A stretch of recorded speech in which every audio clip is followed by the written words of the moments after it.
The chime of the bell beckons us into sacred time. Welcome to the First Unitarian Universalist Church of Houston, where we widen love's circle by honoring the inherent worth and dignity of all.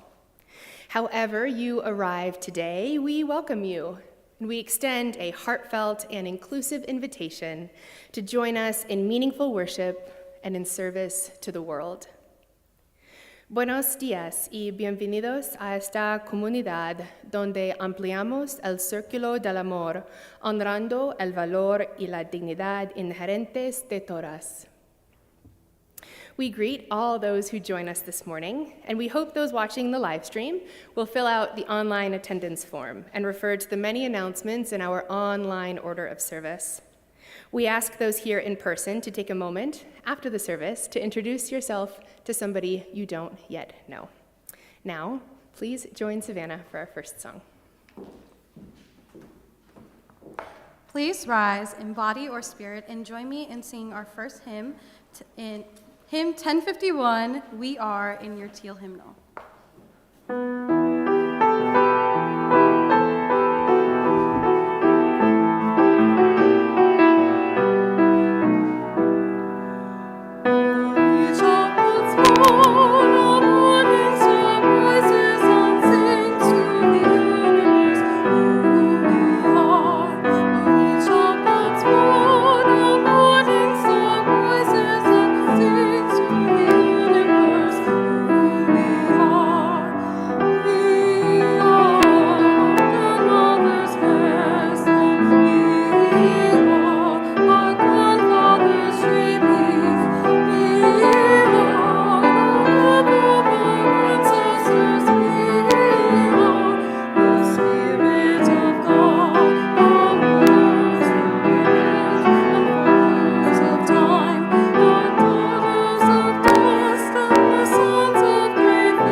We are our grandmother's prayers, and we are our grandfather's dreamings.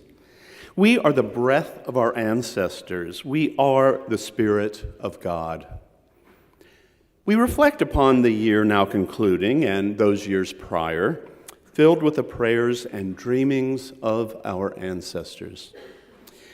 We join these to those prayers, hopes, and dreamings that we have imagined. We take them with us as we embark toward a new horizon and venture into a new year. Come, let us worship together.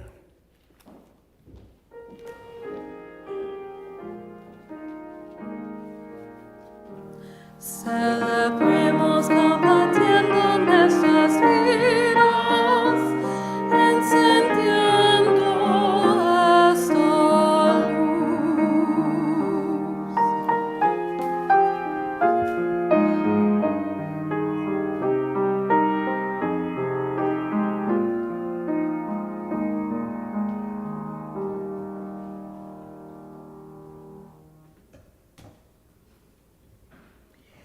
Please join me with the words in your order of service for the reading of our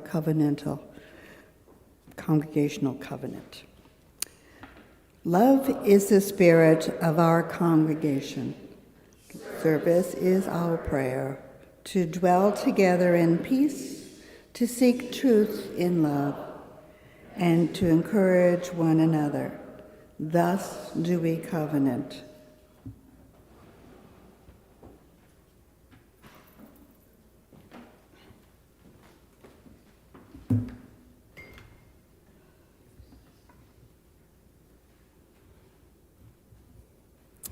From December 26th to January 1st, the annual celebration of African American culture known as Kwanzaa is observed. It culminates in a communal feast called Karamu, usually on the 6th day. Like Unitarian Universalism, Kwanzaa upholds 7 principles, and the kinara used in the celebration is a 7-branched candle holder. Each of the 7 days is dedicated to one of the principles: unity, self-determination, collective work and responsibility, cooperative economics, purpose, creativity, and faith. Today, on the 3rd day of Kwanzaa, we light 3 candles.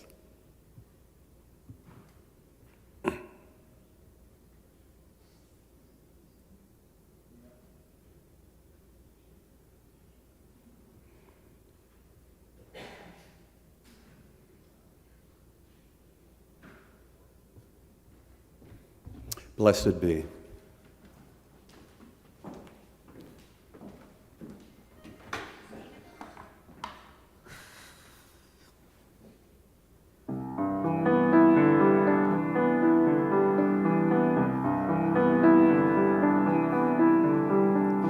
Careful the things you say, children will listen. Careful the things you do, children will see and learn. Children may not obey, but children will listen. Children will look to you.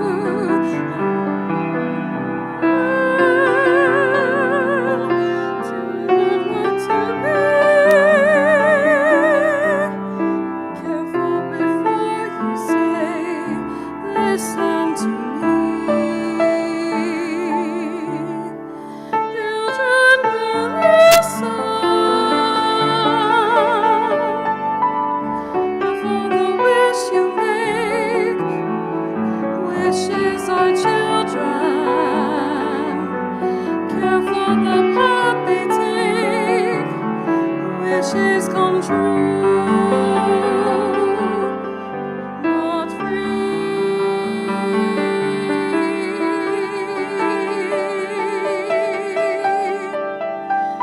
Careful the spell you cast, not just for children. Sometimes the spell may last past what you can see and turn against you.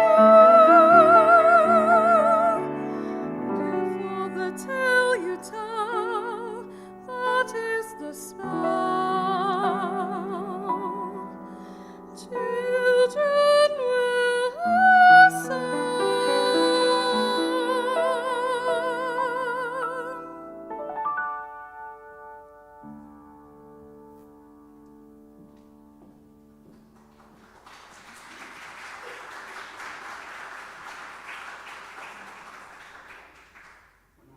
One of my favorites, thank you. Indeed, children will listen, and we are about to send the children on their way. And I hear it from a reliable source that there are some really good games planned for today. So as you head out, young folks, remember you are an important part of this church, and we love you, and we'll see you when you're done playing your games. The adults are going to look in their order of service and see the song, whose name just flew out of my head. As you go, thank you. How often have I done this? Like every week? So the adults will sing you on your way.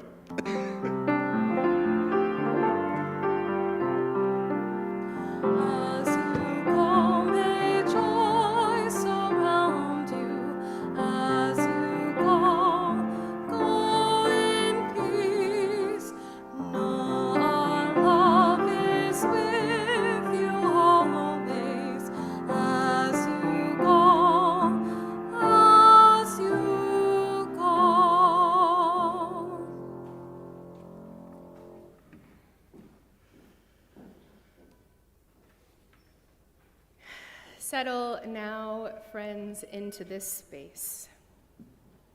Feel the chair holding your body. Feel the earth holding you.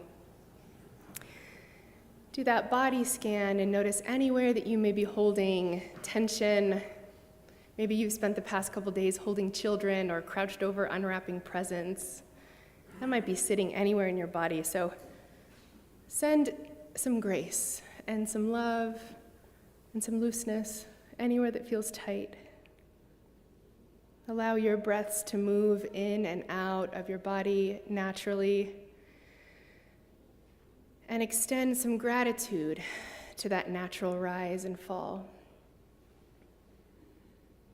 Make your breaths as deep as you need them to be.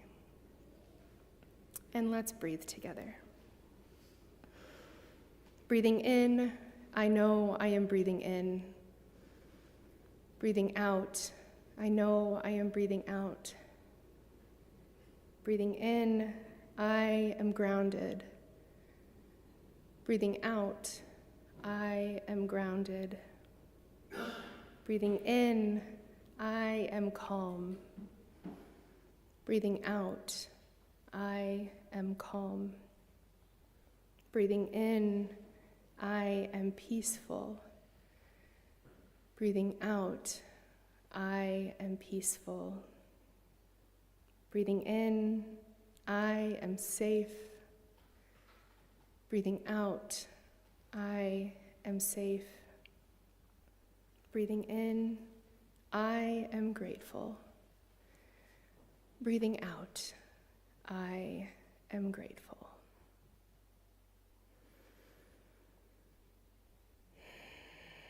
In all the busyness of our days, our breath grounds us and reminds us that we are a part of the larger heartbeat of the world.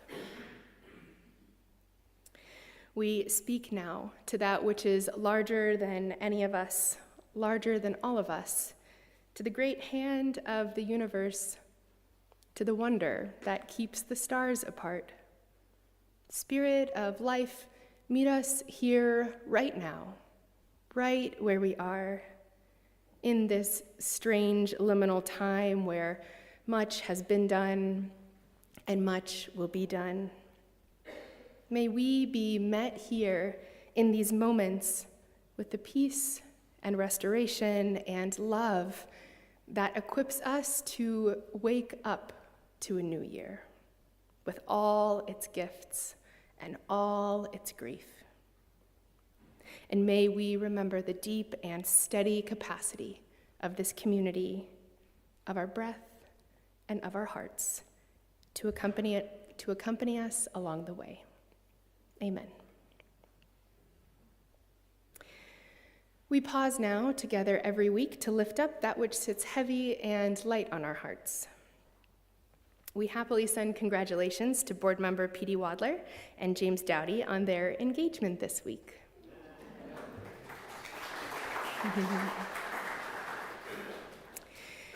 Riley McLaughlin, a longtime and much-loved Unitarian Universalist religious educator, died this past week.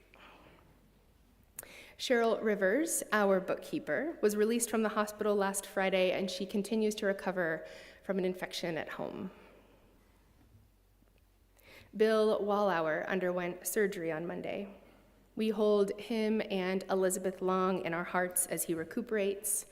Bill and Elizabeth are former members of First UU who have returned to Houston for treatment.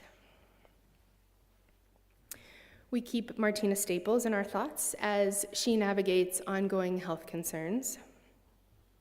We also hold Pandora Johnson with tender care as she navigates breast cancer treatment. We send healing thoughts to Dr. Senyika as he navigates health concerns. And we send thoughts to Bria Lauren, who is a longtime friend of the church. Her brother and his family recently lost their home in an electrical fire. We send our love as they navigate overcoming a terribly and horribly timed loss. And finally, a joy. We lift up Letty Manzano with joy and love as she celebrates becoming a great aunt with the arrival of baby Elias. We hold in our hearts those unable to be with loved ones this holiday season. Some have lost a family member or a close friend to death this year, and some, especially members of the LGBTQIA+ community, are estranged from their families. Many of us have put up boundaries for our own emotional or mental health, and we carry those with grief and relief. So if the holidays are difficult for you, we send our love. Mi Sheberach is a prayer in the Jewish tradition for the healing of those whose names are called out by congregants. There are similar practices in the African, indigenous, and pagan traditions, and we honor these rituals by saying aloud or bringing to mind those who we wish to be held in the loving embrace of our religious community. They are a part of the great cloud of witness and memory, and we will, even if we do not know their names, hold them in our hearts.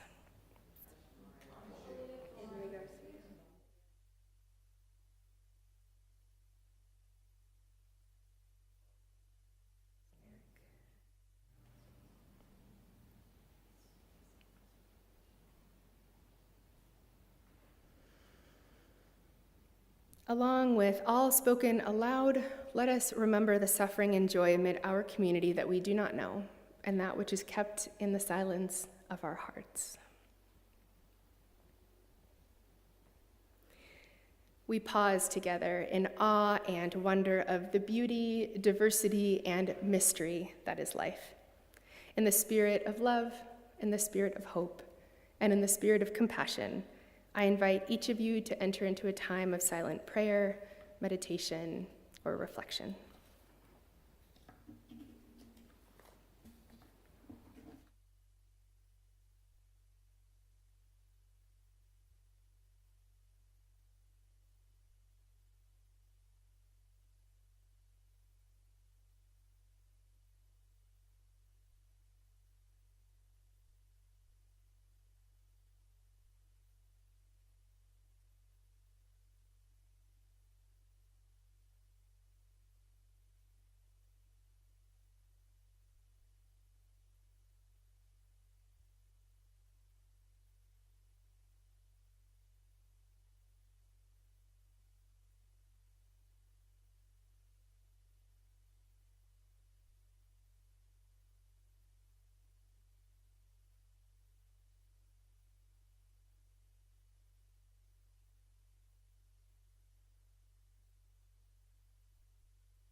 Typically, our morning offering is shared with an organization that shares our Unitarian Universalist values and through which we may live out our principles in the world.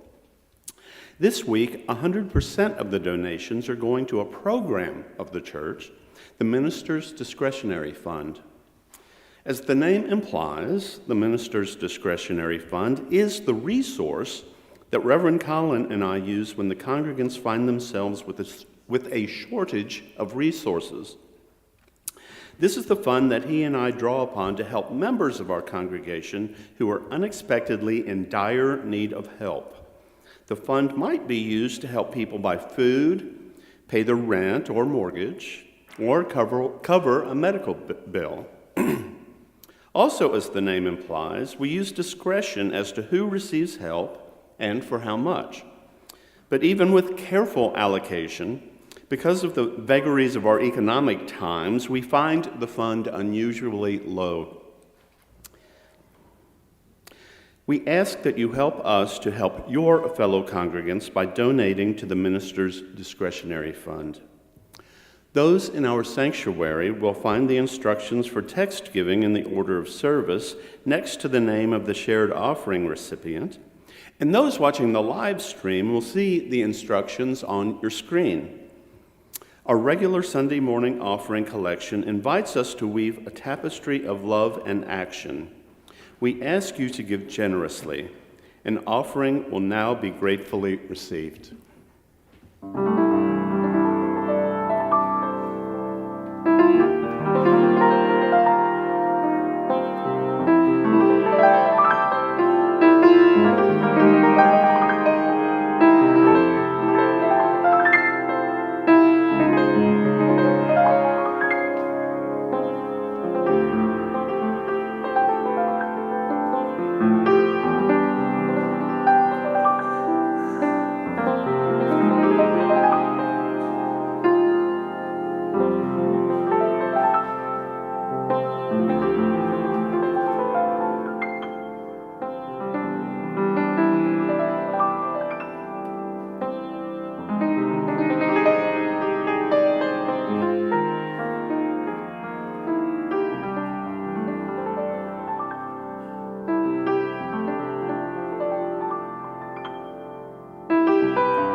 Please join with me to read the words to dedicate the offering, which may be found in the order of service. To the work of this church, which is weaving a tapestry of love and action, we dedicate our lives and these our offerings.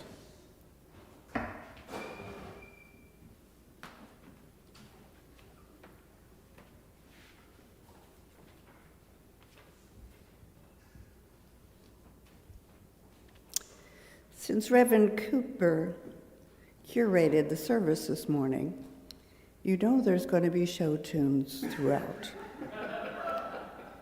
So, this morning's first reading are lyrics from the song Naughty from Matilda the Musical by Tim Minchin. Like Romeo and Juliet, 'twas written in the stars before they even met, that love and fate and a touch of stupidity would rob them of their hope of living happily. The endings are often a little bit gory.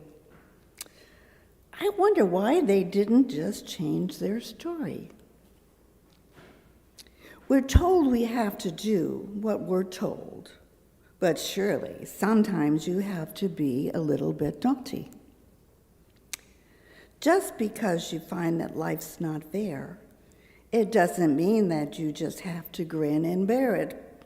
If you always take it on the chin and wear it, nothing will change.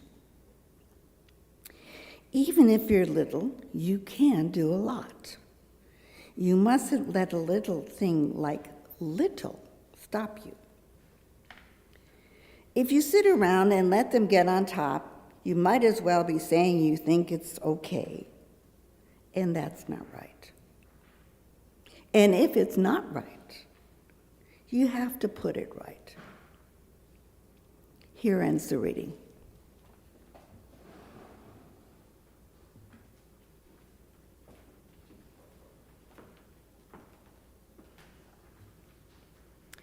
Today's second reading is a quote by Naomi Schulman.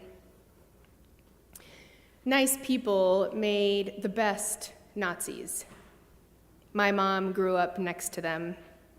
They got along, refused to make waves, looked the other way when things got ugly, and focused on things happier than politics. They were lovely people who turned their heads as their neighbors were dragged away. You know who weren't nice people? Resistors. Here ends the reading.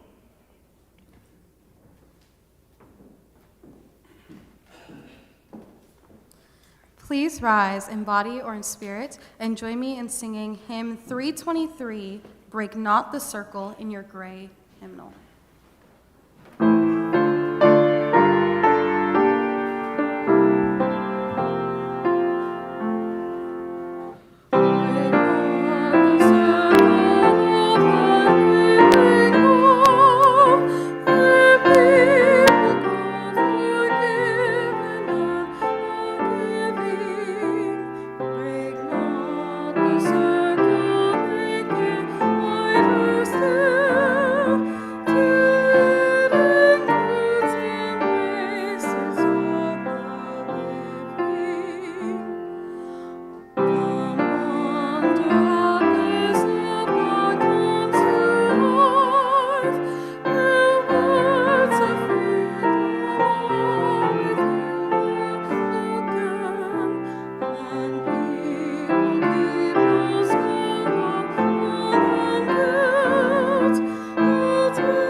I've heard it said that most ministers keep returning to a few themes in their sermons, ones that I'm guessing resonate the deepest with them. One of my colleagues goes so far as to say that most preachers really only have one good sermon in them, and they keep rewording and repurposing it. Boy, that got a bigger laugh than I thought it would. As I was writing this sermon, I found myself revisiting not one but two themes I have addressed on prior Sundays. Ostensibly a sermon riffing on the holiday question of naughty or nice, I found myself revisiting my assertion that otherism is now running neck and neck with the love of money as the root of all evil. Otherism has been defined as the exclusion of a person or people based on their perceived diversions from an acceptable norm, us versus them, rather than the acknowledgement that we're all essentially the same and in this together. Sadly, it seems to me, otherism is simply looking for a reason to justify not being kind to everyone. Since I was considering the ideas of naughty and nice, I also pondered the idea of how we are labeled, either by ourselves or others, is not as important as the actions we take when given the choices we face. Unitarians and Universalists both historically rejected Calvin and his followers' doctrine of original sin. Calvin taught that just by virtue of being born, we inherit a corrupt nature with a proclivity to sin. Our theological ancestors pushed back and said that no, we have flaws and we've got some work to do, but we were born good. Having held a newborn baby, I'm certainly more in line with that way of thinking. If nothing else, it's emotionally healthier to not constantly be under the existential cloud of thinking we're depraved. Dr. King told us that within the best of us there is some evil, and within the worst of us there is some good. And I'm arguing, rather than focus on whether we were born good or bad, or were naughty or nice, it would be better if we simply focus on making good choices, both large and small. Choose to be kind. I found myself returning to the theme of choosing to be kind again and again in my sermons, perhaps because of the times we live in and the evidence we see of people being cruel, especially to those they identify as the other. So this sermon inadvertently turned into a year-end best themes of 2025. But before I elaborate on that, I begin with a question for you to ponder. Why was the letter E the only letter in the alphabet to receive Christmas gifts? Because the other letters were not E.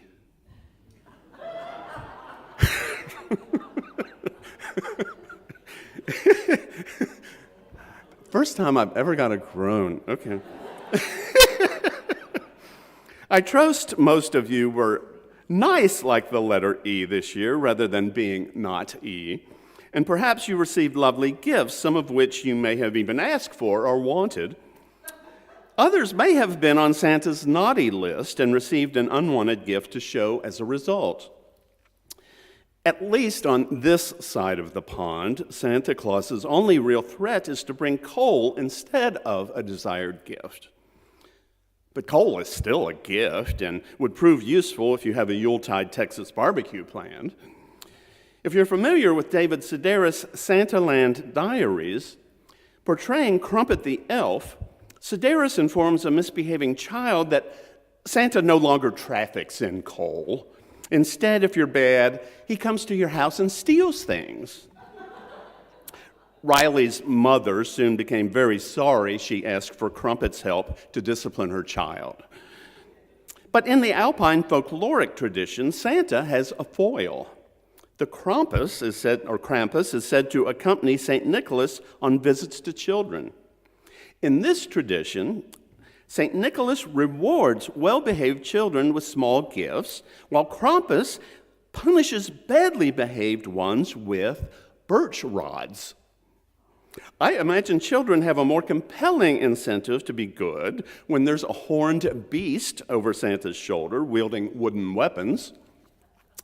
Similarly, a land flowing with milk and honey with complimentary halos and harp lessons isn't as compelling without a warmer, smokier, and infinitely more unpleasant alternative. Hell was invented by the church in order to control people, according to the Right Reverend John Shelby Spong, a late bishop of the Episcopal Church. I don't think hell exists, he says. I happen to believe in life after death, but I don't think it's got anything to do with reward and punishment. Several years ago, it was made clear to me that how naughty or nice one may have been throughout the year may not correlate to how many gifts one receives. You may have heard about the alleged war on Christmas. People claim they can no longer wish others Merry Christmas and must refer to their holiday tree rather than a Christmas tree. They are forced, I tell you, to acknowledge that there are others with different beliefs and different holidays than theirs. How anyone can live through December, especially in the United States, and claim with a straight face that Christmas is being suppressed and silenced is beyond me. But years ago, I was talking to a man who was a very talented and dedicated teacher at an elementary school. The school had students of varying socioeconomic levels, and a contingent of the students were deaf. He told me about their habit of referring to winter break rather than Christmas break. This wasn't due to some nefarious plot to wipe out a Christian holiday. It wasn't due to a pact with Satan. It was actually out of kindness. You see, many of the disadvantaged students would hear throughout December how Santa would bring good boys and girls what they asked for, and naughty kids would get nothing. Being poor, they would receive very little. But it didn't go unnoticed that the richer kids at school, no matter how much more naughty or nice they had been than the poor kids, would receive a trove of Christmas presents. It became clear to them that rich equals good and poor equals bad, not only as an experience, but as a character trait. It's not a huge jump from believing that Santa thinks rich people are inherently nicer to believing God blesses nice people with riches. And being poor is evidence of being naughty in some way, probably being chronically lazy. This places the blame of being poor on the naughty individual and ignores the systemic injustices that create vast wealth inequality. But that's another soapbox and another sermon. This reflects beliefs of the prosperity gospel, which, being in Texas, some of you may have heard of. This is where material and financial success is seen as evidence of divine grace or favor and blessings, and the opposite, that of judgment. Practiced by some charismatic Christians, their preachers teach that giving to charitable and religious causes will increase their material wealth. As Saturday Night Live's church lady used to say, how convenient. Not surprisingly, prosperity theology is considered heretical by almost all other Christian denominations. As I said earlier, I believe love of money is running neck and neck with otherism as the root of evil. As prolific letter writer Paul wrote to Timothy, "For the love of money is the root of all evil. And while some have coveted after it, they have erred from the faith and pierced themselves through with many sorrows." But decoupling who is proclaimed to be naughty from those who are actually naughty is hardly the purview of only Kris Kringle or preachers with Rolexes. It's sometimes the purview of politicians with Rolexes. The current president has pardoned hundreds of sycophants who were convicted of crimes from insurrection to a former Honduran president conspiring to import cocaine into the United States. He has had people who were legally in the United States for years, sometimes decades, even U.S. veterans, deported on the scantest of charges. He has also ordered boats to be blown up in the Pacific, killing citizens of other countries without benefit of due process, let alone a fair trial. Clearly, consideration of the morality or legality of someone's actions, whether they're naughty or nice, has little effect on how many people are treated. How they are treated is based on how much the accused is similar to and liked by those in control, and in what way those people can be used. Same race, obscenely wealthy and able to provide favors and prove your undying loyalty? Innocent. Different race, economically disadvantaged, only good as someone to exploit economically or because they're different. A country with oil reserves we covet? Guilty. Perhaps it's otherism inextricably tied to the love of money that is really the true root of all evil. A politician running for Texas Senate is currently running TV ads on Houston stations boasting of his close alliances with the president. It exploits otherism while not addressing real problems and sadly will prove effective in much of the state. According to the ad, he has battled godless atheists by posting the 10 Commandments in classrooms. It describes his success in helping to secure the border against illegals by working with a man with 34 felonies and a wife from Slovenia. It describes keeping, and I quote, perverts out of girls' locker rooms by working with a man who would barge into the dressing rooms of beauty pageant contestants. But addressing real problems, crickets. According to the Texas Medical Association, more than 3.9 million Texans, including more than 900,000 children, lack health insurance. According to U.S. News and World Report, Texas ranks number 25 in education. But hey, look over there, an illegal transgender atheist. Using inflammatory language to call people names to exploit otherism, a surefire winning strategy to remain in a lucrative Senate seat. Now, I grew up watching Disney movies where the good guys came out on top by the end of the film, often by employing song and dance. By the end of the Scooby-Doo episode, the villain, typically a middle-aged white guy, was identified and brought to justice. Sadly, it doesn't always work that way in real life. If anyone thought I could deliver a message titled Naughty or Nice without referencing a recent movie titled Wicked for Good, I would simply quote the noted theologian and cross-dresser Bugs Bunny. He don't know me very well, do he? Elphaba chooses to do what is right by not aligning herself with an unjust power structure headed by a con man and charlatan. She is thus proclaimed wicked by that power structure, and it's all the more easy to do so because of her otherness, the color of her skin. She is Oz's premier example that well-behaved women seldom make history. Dorothy would have had no story without her.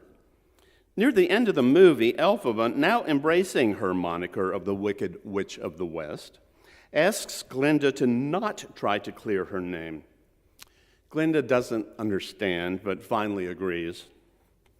What Elphaba does understand is that good needs a foil. The yin needs a yang, Santa needs the Krampus. For Glinda to really learn and embrace her powers and gain the love of the populace as Glinda the Good, the concept of Elphaba as evil must forever lurk in the shadows. Life is more difficult to navigate in scales of gray, where there are simply gradations of good and nice. It's easier to proclaim ourselves as good if we can simply point to someone who's allegedly and profoundly bad. It takes less effort, good versus evil, naughty versus nice, patriot versus immigrant, otherism. One of my oldest friends is a first-generation American. Both of his parents were born in Mexico. He was valedictorian of his high school class, has a degree from Princeton, and speaks 4 or 5 languages. You know, one of those lazy immigrants taking jobs away from people who apparently couldn't pass high school civics class. His mother would go on delightful trips with her cousin, Socorro. No matter how exotic the city or how fascinating the culture, when asked about the place she had just visited, Socorro would invariably simply reply, "It was nice." From a myriad of positive adjectives, nice has always struck me as the most toothless and vague choice possible. Another singing witch, the one from Sondheim's Into the Woods, sings The Lovely Children Will Listen that Savannah sang earlier. At one point in the show, frustrated with the other characters, the witch tells them, "You're so nice. You're not good. You're not bad. You're just nice. I'm not good. I'm not nice. I'm just right. I'm the witch. You're the world." I find it interesting that the first definition of nice listed in a dictionary is pleasing and agreeable. Children, especially as Christmas nears, as well as plenty of others, are asked to be nice so they won't cause any trouble for those asking for their niceness. Those in charge want them to be pleasant and agreeable. Which is why, as Naomi Schulman told us in our second reading, nice people made the best Nazis. My mom grew up next to them, she said. They got along, refused to make waves.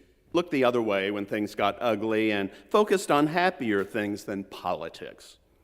They were lovely people who turned their heads as their neighbors were dragged away. You know who weren't nice people? Resistors. Naomi Schulman has written a children's book called Be Kind. You can make the world a happier place. 125 kind things to say and do. It's a treatise to remind children and their adults that kindness can be about being nice, but niceness isn't what is at the core. When interviewed about the book, she said, "The distinction between nice and kind is an important one. Sometimes the kindest thing to do is something that may not look or feel nice, and sometimes we learn that the hard way. I consider how hard it can be for some of us to speak up, even in low-stakes situations. If we hear an offensive joke, for example, it can feel not nice to call someone else out, but it is kinder to confront. People can be afraid to call out someone for not being nice, for fear of appearing naughty. I certainly know that I have done that. Author and podcast host Scott D. Clary says, "The people-pleasing that feels like kindness is often just fear, wearing a nicer outfit." He continues, "Real kindness has backbone. It can say no. It can disappoint people. It can hold its ground while still holding space for others. That's a distinction worth learning." I would add that having that backbone doesn't just help when calling out someone telling an offensive joke, but also in the halls of Congress. So, were you naughty or nice this year? I'm afraid that, unlike Santa and most ministers, I'm not all that concerned with your answer. I am concerned that when given a choice, you will choose to be kind. If you can be nice while being kind, so much the better, but the kind part is more important. I believe John Lewis was less concerned with being nice than he was with being kind and effective when he said, "Never, ever be afraid to make some noise and get into good trouble, necessary trouble." Amen, and so be it.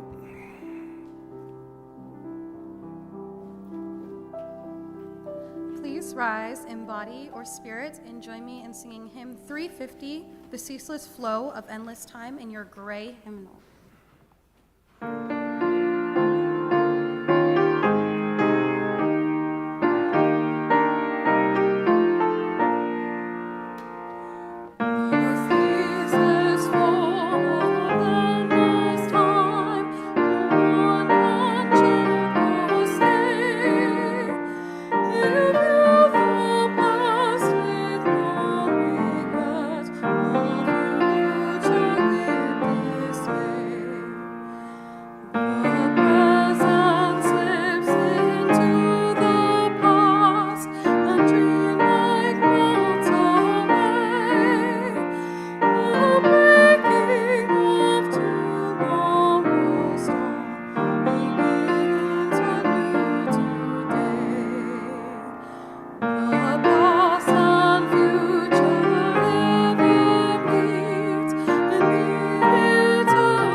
Before we extinguish the chalice, I'd like to take a point of personal privilege.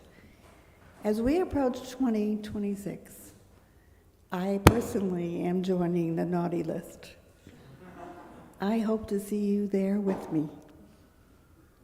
So now, let's extinguish the chalice with the words in the order of service. We extinguish this flame, but not the light of truth, the warmth of community, or the fire of commitment. These we carry in our hearts until we are together again.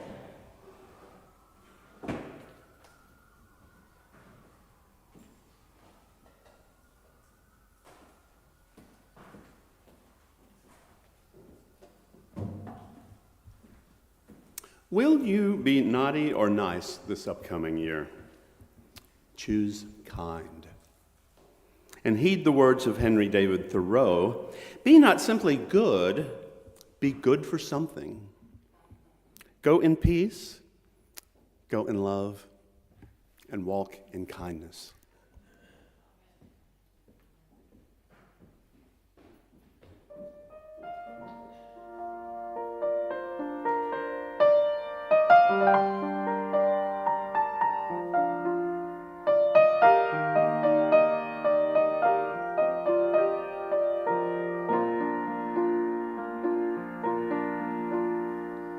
So many things we can't control, so many hurts that happen every day, so many heartaches that pierce the soul, so much pain that won't ever go away.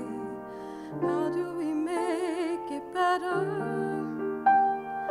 How do we make it through? What can we do when there's nothing we can do? We can be kind. We can take care of each other. Yes, we remember that deep down inside we all need the same thing.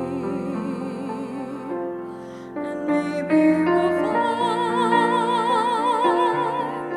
if we are there for each other, that together we'll weather whatever tomorrow may bring. It's not enough to talk about it, not enough to sing along.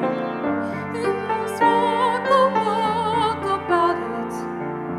You and I, do or die.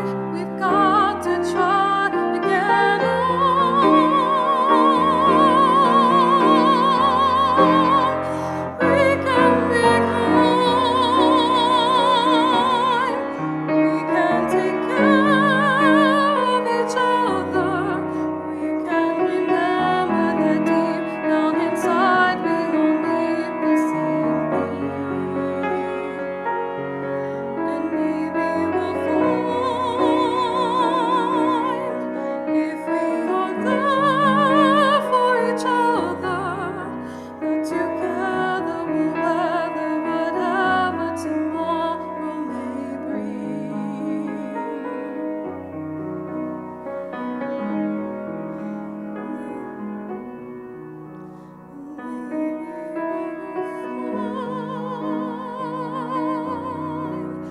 True peace of mind, if we always remember, we can be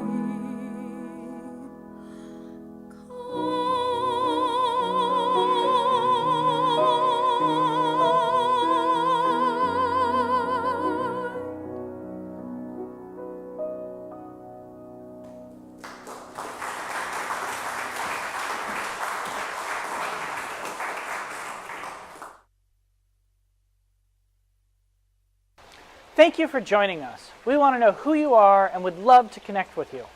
Please fill out the link to the online attendance form, and if you are on YouTube, click like and subscribe. If you're interested in joining our congregation, email us at membership@firstuuhouston.org. Thanks so much.